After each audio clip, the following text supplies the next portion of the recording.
सो हाय NCT aspirants, आप लोगों के लिए गुड न्यूज़ है गाइस। आप लोगों की जो एप्लीकेशन फॉर्म की डेट है वो रिलीज़ हो चुकी है। साथ ही साथ आप लोगों की जो एग्ज़ाम डेट है वो भी रिलीज़ हो चुकी है।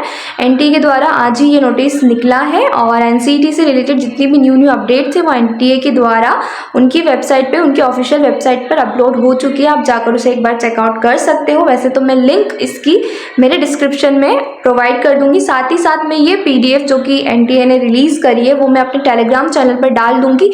जो बच्चा मेरे टेलीग्राम चैनल से अभी तक नहीं ज्वाइन हुआ है वो मैं लिंक प्रोवाइड कर दूंगी नीचे डिस्क्रिप्शन में, आप उससे मेरे टेलीग्राम चैनल को ज्वाइन कर लीजिएगा। और बिना किसी टाइम वेस्ट किए चलो मैं आप लोगों को बता देती हूँ कि आप लोगों का जो न्यू नोटिस निकला है, न्यू अपडेट आया है एनसीईटी एग्जाम से रिलेटेड, वो क्या है। सो गाइस, सबसे पहले तो आप लोगों के लास्ट ईयर भी मे बी शायद जहाँ तक मुझे याद है 64 यूनिवर्सिटीज़ ने ही पार्टिसिपेट किया था इस प्रोग्राम में। और इस साल भी, इस ईयर भी आप लोगों के साथ 64 इंस्टीट्यूट्स ने, 64 कॉलेज ने आप लोगों के साथ इस प्रोग्राम में पार्टिसिपेट किया है। एनटीए ने एकदम क्लियरली मेंशन किया है कि आप लोग इसे ये मत समझिए कि इसमें कोई चेंजेस नहीं होंगे। सो गाइस, इसमें चेंजेस होंगे, ठीक है। यहाँ पर क्लियरली मेंशन है कि इसमें चेंजेस होंगे। चेंजेस इन द सेंस कि यूनिवर्सिटीज़ इंक्रीज हो सकती है और जो बच्चों की संख्या है वो भी इंक्रीज हो सकती है, ठीक है। सो उन्होंने अभी लास्ट ईयर का जो पीडीएफ था वही उन लोगों ने शायद शेयर कर दिया है, डेट वगैरह चेंज करके, कुछ मॉडिफिकेशन करके। और अभी जो न्यू यूनिवर्सिटीज़ ने अप्लाई किया है उसका लिस्ट और जो अप्लाई करने वाले हैं उसका लिस्ट, ये सारी चीज़ें कुछ चेंज होने के बाद एनटीए धीरे से अपने जो ऑफिशियल वेबसाइट है उस पर अपलोड करेगा। तो आप उस चीज़ के लिए रेगुलरली एनटीए के ऑफिशियल वेबसाइट पर जाकर चेक करते रहिए, ठीक है। वैसे तो हम हर एक चीज़ हमारे चैनल के थ्रू आप तक पहुंचा ही रहे हैं, बट फिर भी आप लोग अपने अकॉर्डिंग, अपने सेल्फ डिपेंड रहो और खुद जाके एनटीए के वेबसाइट पे हर एक चीज़ रेगुलरली चेक करिए, ठीक है। सो मैं आप लोगों को फटाफट बता देती हूँ। तो आप लोगों के एप्लीकेशन फॉर्म की जो डेट है वो 20 फरवरी से लेके आप लोगों की 16 मार्च तक है। एप्लीकेशन फॉर्म भरते टाइम आप लोगों को फ़ी पे करनी पड़ती है। उसका जो लास्ट डेट है वो 16 मार्च है, रात के 11:50 तक, ठीक है। और जो आप लोग मिस्टेक कर देते हो इतनी बार बोलने के बावजूद कि गाइस कोई मिस्टेक नहीं करनी, फॉर्म को प्रॉपर वे में आप लोगों को सबमिट करना है, हर एक चीज़ बार बार चेक करके, बट फिर भी कभी कभी मिस्टेक्स हो जाती है। तो उस मिस्टेक्स को करेक्शन करने का टाइम आप लोगों को गिवन है 18 मार्च से लेके 19 मार्च तक, ठीक है। तो 18 मार्च और 19 मार्च को 2 दिन आप लोगों को मिलेंगे आपके फॉर्म में अगर कोई मिस्टेक है तो उसे करेक्ट करने के लिए। फिर आप लोगों का सिटी अनाउंसमेंट। सो आप लोगों का जो सिटी का अनाउंसमेंट है, एग्जामिनेशन सिटी जो आप लोगों की होती है उसका जो अनाउंसमेंट आप लोगों का होने वाला है वो होगा आपके अप्रैल के फर्स्ट वीक में, ठीक है। और फिर जो एडमिट कार्ड है वो भी 3 या 4 दिन पहले आएगा एग्ज़ाम के। और आप लोगों का जो एग्ज़ाम होने वाला है वो होगा 29 अप्रैल को। सो गाइस देख लो, अभी मतलब जनवरी तो निकल गया है, फेब आप लोगों का चल रहा है, फेब मार्च अप्रैल, ठीक है। तो आप लोगों के पास 1 महीना बचा है, ठीक है। अगर आप अप्रैल का मंथ भी काउंट करना चाहते हो तो ठीक है, 2 महीने आप लोगों के पास है। और वैसे तो अप्रैल का मंथ आप लोगों को काउंट नहीं करना चाहिए, वो मंथ सिर्फ आप लोगों का रिवीजन के लिए होना चाहिए। बट फिर भी अगर आप लोग ऐसे काउंट करते हो तो 2 मंथ है अभी आपके पास, तब तक आपका एग्जाम नहीं होता है, आप लोग अच्छे से प्रिपरेशन कर सकते हो। वैसे मैं अपने मेंबरशिप वाले स्टूडेंट्स को बोलना चाहूँगी कि मैंने जैसे तो आप लोगों को बहुत सारे सब्जेक्ट्स के नोट्स प्रोवाइड कर दिए हैं, बस आप लोगों के मे बी शायद 2 सब्जेक्ट्स के नोट्स है जो कि मुझे अभी प्रोवाइड करना है आप लोगों को, वो भी कंप्लीट है गाइस। बस मुझे उसे पीडीएफ फॉर्म में कन्वर्ट करना है, बिकॉज कभी कभी राइटिंग नहीं समझ में आती है। तो बस उसे जैसे ही कन्वर्ट होगा वैसे ही मैं आप लोगों को भेज दूंगी। और इवन शायद मैं कल परसों में आप लोगों को वो चीज़ सारी प्रोवाइड कर दूंगी। और अगर आपको कुछ भी डाउट होता है तो आप बेझिझक मुझे मैसेज कर सकते हो, ठीक है। और मैंने आप लोगों को नोट्स प्रोवाइड कर दिए हैं टाइम रहते रहते, तो मैं आप लोगों से यही चीज़ एक्सपेक्ट कर रही हूँ कि आप लोग प्रॉपर वे में हर एक चीज़ को क्लियरली एकदम बिना किसी डाउट के एकदम अच्छे से प्रिपेयर करो। और उसके बाद में जो आप लोगों का मंथ है अप्रैल को, उसमें सिर्फ आप रिवीजन करो, ठीक है। तो मैं आप लोगों के से यही चीज़ एक्सपेक्ट कर रही हूँ, तो प्लीज़ आप मेरी एक्सपेक्टेशंस को बनाए रखिएगा और अच्छे से प्रिपरेशन कीजिएगा, ओके। सो उसके बाद हम लोग हमारे इस पीडीएफ पे चलते हैं। तो आप लोगों को एनटीए की ऑफिशियल वेबसाइट यहाँ पर गिवन है, तो आप लोग देख सकते हो यहाँ पर कि आप लोगों की जो शो कर दूंगी, आप लोगों को दिख रहा होगा एनटीए की वेबसाइट, ठीक है, ऑफिशियल वेबसाइट। और उसके बाद है declaration of result. So guys, इसका अनाउंसमेंट तो अभी तक नहीं हुआ है, सो उसका वेट करो, होगा धीरे धीरे, वो भी होगा। और जो कि मीडियम है आप लोगों के पेपर का, वो आप लोगों को कितने मीडियम्स गिवन है वो मैं आप लोगों को बता देती हूँ। इंग्लिश, हिंदी, आसामी, बंगाली, गुजराती, फिर इसके बाद है मलयालम, मराठी, ओडिया, पंजाबी, तमिल, तेलुगु, उर्दू, कन्नड़। ठीक है, तो ये सारे इतने सारे मीडियम्स है आप लोगों के, ये सारे मीडियम्स में आप पेपर दे सकते हो, ये सारे मीडियम में आप पेपर दे सकते हो। ठीक है, फिर उसके बाद है आप लोगों का जो भी रहता है कि कितने सब्जेक्ट्स होते हैं, फिर कौन से सेक्शन में कितने क्वेश्चन आने वाले हैं। ठीक है, तो आप लोगों को कितने सेक्शन है यहाँ पर, आपको यहाँ पर 4 सेक्शन गिवन है। पहले सेक्शन में आप लोगों के पास 2 सब्जेक्ट है, जिसमें आएगा आप लोगों का लैंग्वेज 1 और लैंग्वेज 2। तो यहाँ पर क्लियरली मेंशन है कि आप लोगों को 2 डिफरेंट लैंग्वेज चूज करनी है। बट गाइस मेरे अकॉर्डिंग यहाँ पर कोई दिक्कत नहीं होती है, अगर आप एक ही लैंग्वेज को 2 बार चूज कर लेते हो तो कोई प्रॉब्लम नहीं होती, प्रैक्टिकली कोई प्रॉब्लम नहीं होती। जब आप एडमिशन लेने जाते हो तब वो लोग ये नहीं चेक करते कि आप लोगों ने आपके एनसीटी एग्जाम में क्या क्या चीज़ें ली थी, कौन कौन सा लिया था, ये कुछ नहीं चेक होता है। वहाँ पर डायरेक्ट आप लोगों का स्कोर कार्ड में स्कोर देखा जाता है, उसके बेसिस पे आप लोगों की मेरिट रेडी होती है, काउंसलिंग होती है, एडमिशन देते हैं। ठीक है, तो ये सारी चीज़ें वहाँ पर नहीं देखी जाती है।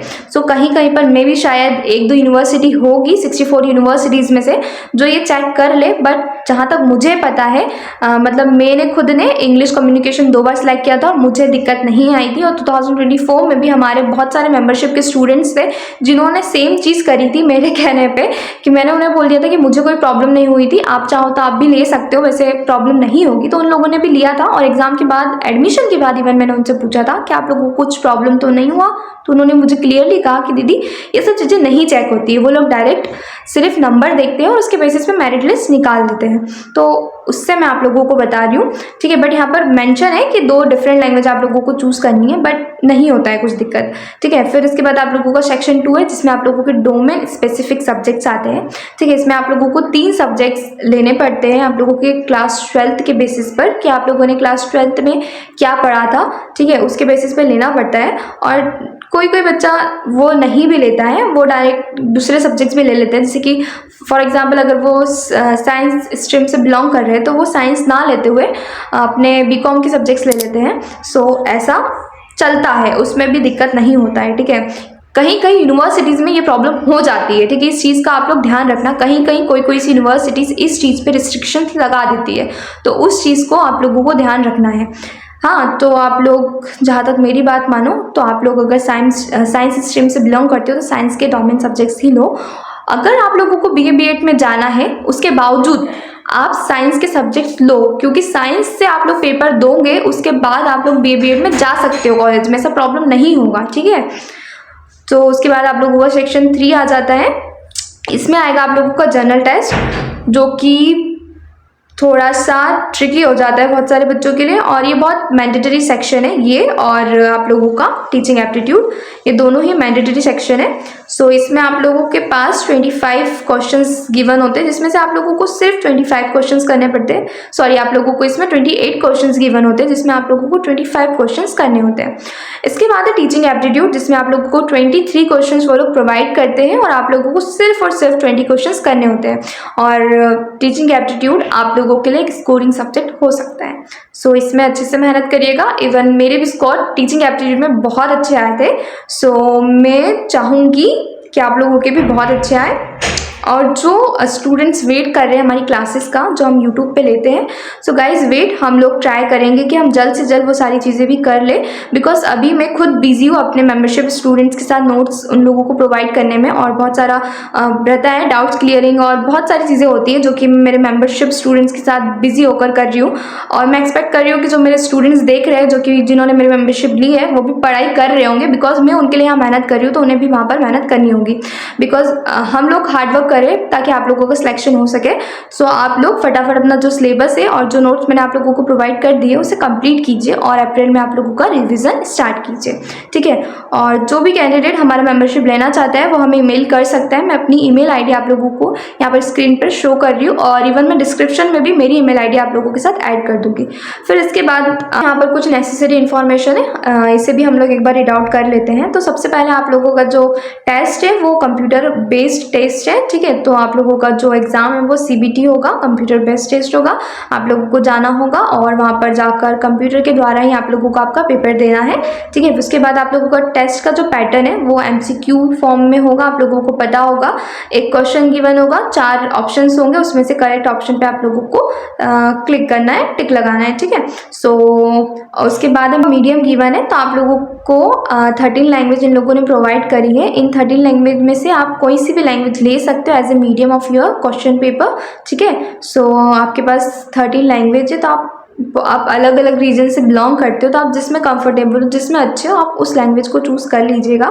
फिर इसके बाद है लैंग्वेज। तो लैंग्वेज का यहाँ पर आप लोगों को सिलेबस गिवन है कि इसमें क्या क्या आएगा, ठीक है। तो उसे एक बार रीड आउट कर लेना आप लोग। और इसमें डोमेन स्पेसिफिक सब्जेक्ट्स में आप लोगों को यहाँ पर क्लियरली मेंशन है कि आप लोगों को सिर्फ और सिर्फ क्लास 12 का ही सिलेबस आएगा, ठीक है। तो बहुत सारे बच्चे मुझसे कमेंट सेक्शन में पूछते कि क्या दीदी 11 का भी आएगा, तो नहीं गाइस, 12 का ही आएगा और सिर्फ NCERT को ही फॉलो करना है, ठीक है। NCERT के बाहर कुछ नहीं आता है। हमारे साथ हमारे मेंबरशिप में एक वेस्ट बंगाल का स्टूडेंट ऐड है, उसने मुझे कहा कि दीदी हमारे यहाँ NCERT नहीं चलती है, हमारे यहाँ ये बुक चलती है। बट इस बुक में NCERT में जितने भी टॉपिक्स है वो सारे इस बुक में कवर है। बट शायद तक उसमें सिर्फ लैंग्वेज चेंज थी, जो उनके वहाँ पर बुक चलती है वहाँ पर सिर्फ मे भी शायद लैंग्वेज चेंज थी, बाकी जो भी NCERT में गिवन है वो सारा कुछ उस बुक में गिवन था, ठीक है। तो उसने मुझे कहा, सो मैंने उसे कहा कि ठीक है, अगर NCERT की हर एक चीज़ उस बुक में कवर है तो आप उस बुक को फॉलो करो। तो ऐसे बहुत सारे स्टेट से जहाँ पर हमारी NCERT नहीं चलती होगी। खैर मुझे भी ये चीज़ नहीं पता थी कि दूसरे स्टेट्स में कहीं कहीं NCERT नहीं चलती है, दूसरी बुक्स फॉलो करते हैं। सो मुझे भी उस वेस्ट बंगाल के स्टूडेंट से ही पता चली ये बात। तो अगर आपके स्टेट में भी NCERT नहीं चल रही है तो आप भी ऐसी बुक को रेफर करना जिसमें NCERT का हर एक पॉइंट, हर एक टॉपिक क्लियरली मेंशन हो, क्लियरली गिवन हो, ठीक है। सो हमारी ये बात भी हो गई। फिर उसके बाद सिलेबस है जनरल टेस्ट का, टीचिंग एप्टीट्यूड का, जो कि मैं ऑलरेडी अपने प्रीवियस वीडियो में सारी चीज़ें आप लोगों के साथ डिटेल में शेयर कर चुकी हूँ। यहाँ पर रजिस्ट्रेशन के लिंक आप लोगों को गिवन है, वो रजिस्ट्रेशन की लिंक भी मैं अपने डिस्क्रिप्शन में आप लोगों को प्रोवाइड कर दूंगी, ओके। फिर इसमें बताया गया है क्वेश्चंस कि कितने क्वेश्चंस होते हैं और कितने अटेम्प्ट करने हैं, एक बार रीड आउट कर लेते हैं, ठीक है। सो लैंग्वेज में 20-20 दोनों लैंग्वेज के सब्जेक्ट्स में, जिसमें 23 प्रोवाइडेड है और 20-20 करना है, ठीक है। फिर उसके बाद टीचिंग एप्टीट्यूड है। टीचिंग एप्टीट्यूड में भी आप लोगों को 23 क्वेश्चन वो लोग दे रहे हैं और आप लोगों को 20 क्वेश्चन करने हैं। फिर इसके बाद है आप लोगों का जनरल टेस्ट। जनरल टेस्ट में आप लोगों को 28 क्वेश्चन गिवन है और आप लोगों को 25 क्वेश्चन करने हैं।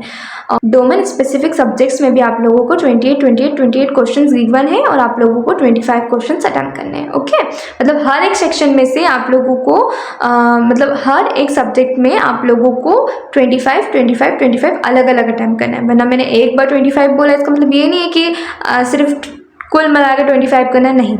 आप लोगों को हर एक डोमेन के सब्जेक्ट में 28 में से 25 अटैम्प्ट करने हैं, ओके। कंपलसरी नहीं है गाइस कि आप लोगों को 25 अटैम्प्ट ही करने हैं, नहीं, नेगेटिव मार्किंग है, ठीक है। अगर आप एक क्वेश्चन गलत करते हो तो आप लोगों को अगर आप एक क्वेश्चन गलत करते हो तो डायरेक्टली आप लोगों के 4 नंबर डिडक्ट होते हैं, ठीक है। तो 4 नंबर आप लोगों के चले जाएंगे अगर आप एक क्वेश्चन गलत कर रहे हो, तो उसका ध्यान रखना। 25 वो लोग इसके लिए कह रहे हैं कि आप लोग 25 से ज़्यादा ना लगाओ। अगर आप लगाते हो तो ऊपर के 25 चेक हो जाएंगे और नीचे का अगर सही भी होगा तो भी वो काउंट नहीं होगा, ओके। फिर इसके अकॉर्डिंग आप लोगों के पास टोटल क्वेश्चंस हो जाएंगे 181 और आप लोगों को अटैम्प्ट कितने करना है 160। 3 घंटे का टाइम होगा आप लोगों के पास, ओके।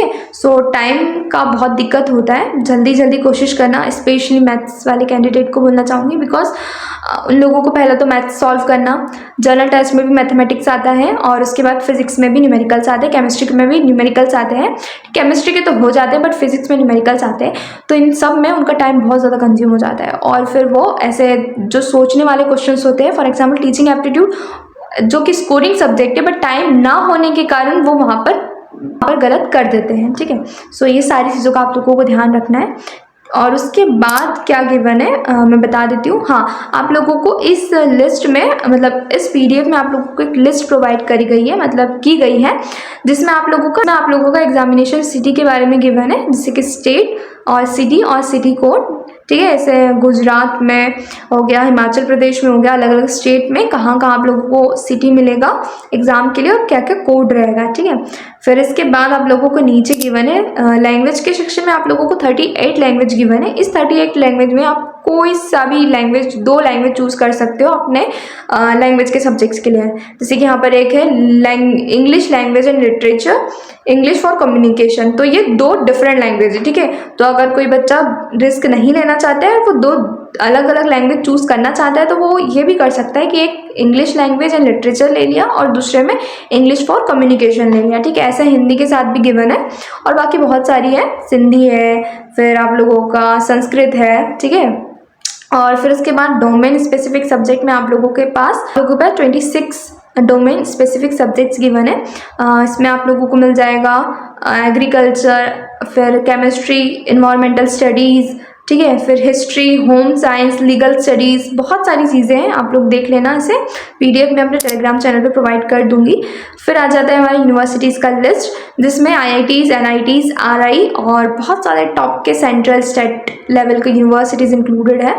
सो यहाँ पर अलग अलग स्टेट की यूनिवर्सिटीज़ गिवन है। सो हमारे MP का तो सिर्फ जो था लास्ट ईयर सेम वैसा ही है, 3 जो कि एक चित्रकूट, एक है हमारा central university doctor Harish Singh Gour, और दूसरा हमारी RI, ठीक है, जो कि मोस्ट डिमांडेड है, IIT से भी ज़्यादा डिमांडेड है हमारी RI, ठीक है, जो कि हमारे एक MP में है और एक आप लोगों को अजमेर में मिलेगी, ठीक है। सो यहाँ पर बहुत सारे कैंडिडेट हैं, मतलब आप लोगों को कहाँ कहाँ 100 सीट्स देखने को मिल रही है, मैं आपको वो बता देती हूँ, बिकॉज हर जगह तो 50-50 सीट्स है। बाकी आप लोगों को 100 सीट्स कहाँ कहाँ देखने को मिलेगी वो मैं आपको एक बार शॉर्ट में बता देती हूँ। सो आप लोगों को एक तो यहाँ मिल रही है राजस्थान में सेंट्रल संस्कृत यूनिवर्सिटी में 100 सीट मिल रही है। फिर मध्य प्रदेश में आप लोगों को मिल रही है मध्य प्रदेश में आप लोगों के पास 4 यूनिवर्सिटीज़ है, सेंट्रल संस्कृत यूनिवर्सिटी भी है, मुझसे कैसे भूल गई, ठीक है। वहाँ पर BA BEd होता है, हाँ BA BEd होता है, और वहाँ पर भी 100 सीट्स है आप लोगों के लिए, ठीक है। और फिर इसके बाद आप लोगों को 100 सीट्स कहाँ देखने को मिल रही है, सो आप लोगों को इसके बाद मिलेगी, कहाँ देख रही है, फिर आप लोगों को मिलेगी हमारे राजस्थान में, यानी कि अजमेर में, हमारे RI में, RI भोपाल और RI अजमेर दोनों में 100 सीट्स आप लोगों को देखने को मिलेगी, ठीक है। फिर उसके बाद ऐसे है 7-8 इंस्टीट्यूट्स है जहाँ पर 100 सीट्स आप लोगों को देखने को मिल रही है, ठीक है। और यहाँ पर देखो क्लियरली मेंशन, मैं आप लोगों को स्टार्टिंग में बता रही थी कि the list of participating institutions and the seats intake में इंक्रीज, ओके। तो में इंक्रीज लिखा है, तो वो इंक्रीज हो सकती है, मेरे अकॉर्डिंग तो होगी, बिकॉज कब से कह रहे हैं कि जो हमारी 2 RI बची हुई है, RI मैसूर और RI भुवनेश्वर, वो भी ऐड होने वाली है, बट यहाँ पर तो कहीं से कहीं तक उनका नामो निशान नहीं है। जो कि मेरा मैं जब इस एग्ज़ाम को देने वाली थी उस साल से बोल रहे कि नेक्स्ट ईयर हो जाएगा, तो इस साल तो हो ही जाना चाहिए, तो शायद इसमें कुछ चेंजेस हो सकते हैं, मेरे अकॉर्डिंग तो होंगे, ठीक है। आप लोगों को एक न्यू नोटिस कुछ दिनों में देखने को मिलेगा, जिसमें आप लोगों को पता चलेगा कि हाँ कुछ यूनिवर्सिटीज़ ऐड है। चीज़ के लिए आप लोगों को NTA की वेबसाइट के साथ साथ हमारे चैनल पर भी बने रहना पड़ेगा, क्योंकि हम आपको new updates time to time regularly देते रहते हैं, ठीक है। सो मैं आप लोगों को फ़ी बता देती हूँ, आपकी फ़ी कितनी लग रही है, ठीक है। एप्लीकेशन फॉर्म को सबमिट करने के लिए जो फ़ी लगती है, जो फ़ी वो लोग चार्ज करते हैं आप लोगों से, वो कितनी है, तो ये आप लोगों की जनरल के लिए है 1200 रुपये, OBC EWS के लिए है 1000 रुपये, और SC ST PWD और थर्ड जेंडर के लिए आप लोगों के हैं 650 रुपीज़, यानी कि 650 रुपये, ठीक है। ये आप लोगों को बता दिया है मैंने। और उसके बाद तो ऐसा कुछ इम्पॉर्टेंट नहीं लग रहा है मुझे कि बताना चाहिए। खैर वैसे तो मैं ऐसे डिटेल वीडियोस अपने डालते रहूँगी, सारी जितनी भी चीज़ें इंपॉर्टेंट आप लोगों को जाननी चाहिए वो सारी बताते रहूँगी, ठीक है। सो आप लोग बिना किसी टाइम वेस्ट किए आप लोगों को अपनी प्रिपरेशन पे ध्यान रखनी है, क्योंकि अभी भी कंपटीशन बहुत ज़्यादा है। अगर मेरे अकॉर्डिंग तो होगा चेंजेस, लेकिन अगर चेंजेस नहीं हुआ तो 64 यूनिवर्सिटीज़ है और इतने सारे बच्चे, हर साल कंपटीशन बढ़ रहा है, हर साल इस कोर्स के बारे में बहुत सारे बच्चों को पता चल रहा है और सीयूटी के थ्रू जितने भी बच्चे बीएससी बीएड बीए बीएड करते थे अब वो तो बंद हो चुका है, तो आप लोगों को सिर्फ एनसीईटी एग्ज़ाम ही देना पड़ेगा। ना चाहते हुए भी बच्चे इस एग्ज़ाम में आएंगे, ठीक है। बिकॉज ऐसा बहुत होता है कि ड्रॉपर्स जो होते हैं उनको नहीं मिलता है चांस आईआईटी जाने का, मेडिकल कॉलेज जो वो सोचते हैं वो नहीं मिलता है, तो फिर वो लोग आईआईटी एनआईटी जाने के लिए ये एग्ज़ाम को ज़रूर से ज़रूर चूज़ करेंगे। तो उन बच्चों के कारण भी यहाँ पर कॉम्पिटिशन बहुत बढ़ता है। आप लोगों को पता नहीं होगा लेकिन मैं आप लोगों को एक डार्क रियलिटी बताना चाहती हूँ। आप लोग देखना, कहीं नोटिस करना कि जितने भी अपने आईआईटी हैं एनआईटी हैं वहाँ पर जितने भी बच्चे पढ़ रहे हैं उनमें से maximum students drop year students ही होते हैं, या फिर वो स्टूडेंट्स होते हैं जो 11th 12th ऑलरेडी अपना जो प्राइवेट करते रहते हैं और किसी एग्ज़ाम की प्रिपरेशन करते रहते हैं। फॉर एग्जाम्पल जेई की कर रहे थे या फिर नीट की कर रहे थे, तो ऐसे बच्चे आप लोगों को मिलेंगे आईआईटी एनआईटी में मैक्सिमम, ठीक है। ऐसे बहुत कम बच्चे होंगे जिन्होंने 11th 12th में कोई प्रिपरेशन नहीं करी होगी और उनका ड्रॉप नहीं हुआ होगा तो भी उनका आईआईटी में सिलेक्शन हुआ है, ठीक है। सो आईआईटी में वही बच्चों को सिलेक्ट भी करते हैं बिकॉज उनकी स्कोरिंग बहुत ज़्यादा होती है। अगर वो बच्चा जेई के लिए प्रिपरेशन कर रहा है तो उसके लिए एनसीईटी एग्ज़ाम ज़्यादा बड़ी बात नहीं होती है, ठीक है। हम लोगों ने खुद ने वो एग्ज़ाम दिया था, हम खुद सोचे थे कि यार एग्ज़ाम तो थोड़े बहुत इजी थे, आप लोगों के टाइम पे थोड़ा और लेवल उसका इंक्रीज़ होने वाला है क्योंकि 2024 में भी उसका लेवल थोड़ा सा इंक्रीज़ हुआ था। इवन जनरल टेस्ट का जो आप लोगों का पेपर था उसका तो सच में लेवल इंक्रीज़ होता जा रहा है, जो कि बहुत ज़्यादा नंबर बच्चों के गिराता है। इवन मेरा भी जनरल टेस्ट इतना कोई अच्छा नहीं गया था लेकिन हाँ ठीक ठाक गया था, लेकिन बाकी बच्चों को बहुत ख़राब किया था। सो और बच्चे एक बार जब पेपर देने जाते हैं, देकर आते हैं तो बोलते हैं बहुत अच्छा गया, 300 नंबर आ जाएंगे, 400 नंबर आ जाएंगे, लेकिन जब रिजल्ट आता है वही बच्चा 150 200 250 पे आके गिरता है, ठीक है। मुश्किल से 250 तक भी पहुंचता है। ये चीज़ मैंने पहले ही बोल दी थी 2024 के कैंडिडेट्स को और ये चीज़ मैं आप लोगों को अगेन रिपीट कर रही हूँ। तो मैं नहीं चाहती कि आप लोगों के साथ भी ये हो, इसके लिए प्रिपेयर वेल, ठीक है। स्पेशली मेंबरशिप वाले स्टूडेंट्स, मैं चाहती हूँ कि आप लोगों का जो रिज़ल्ट है वो बहुत अच्छा है और आप लोग आरआई लो, ठीक है। आप लोग आरआई लो, आईआईटी लो, एनआईटी लो, ठीक है। बिकॉज आप लोगों को मैं खुद गाइड कर रही हूँ, मैं अपने नोट्स आप लोगों के साथ शेयर कर रही हूँ जो कि मैं खुद प्रिपेयर कर रही हूँ। मेरी टीम आप लोगों के साथ मतलब बनी रहती है। आप लोग ये मत सोचना कि हमेशा मैं अवेलेबल रहती हूँ, नहीं। अगर जब मैं अवेलेबल नहीं होती हूँ तो मेरी टीम आप लोगों के जितने भी डाउट्स होते हैं वो क्लियर करती है, ठीक है। जब भी जहाँ भी डाउट है बेझिझक पूछो और बिल्कुल अच्छे से प्रिपरेशन करो, एकदम कड़क प्रिपरेशन होनी चाहिए। किसी भी हालत में आप लोगों को आईआईटी एनआईटी या फिर RI is the best option, ठीक है। आईआईटी से भी बेस्ट आप लोगों का आरआई है, आरआई लेना ही है, ठीक है। आरआई भोपाल, फिर उसके बाद आरआई अजमेर, फिर आईआईटी, ठीक है, फिर एनआईटी, सेंट्रल यूनिवर्सिटीज़, ऐसा रहता है लिस्ट आप लोगों का, प्रेफरेंस लिस्ट ऐसा ही कुछ बनता है। सो ट्राई करना पहली ही बार में आरआई में हो। और बच्चे पूछेंगे कि कम से कम कितने नंबर लेकर आए हम।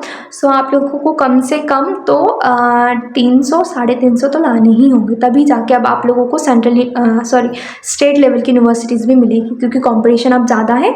तो पहले था स्टेट लेवल की यूनिवर्सिटीज़ का जो कट ऑफ कम, बट अब जब कंपटीशन ज़्यादा है तो ऑब्वियस सी बात है कट ऑफ भी बढ़ेगा। So cut off central university का, स्टेट लेवल की यूनिवर्सिटी का, प्राइवेट यूनिवर्सिटी का, आरआई का, आईआईटी का, ठीक है, सभी का इंक्रीज़ होगा। बच्चे पूछते दीदी आईआईटी का कट ऑफ क्या है। अब लास्ट ईयर का कट ऑफ जान के क्या करोगे, इस बार वैसे भी कट ऑफ बढ़ रहा है। बच्चे पूछते दीदी कट ऑफ क्या है। अरे अलग अलग हर इंस्टीट्यूट का, हर कॉलेज का कट ऑफ वेरी करता है, ठीक है।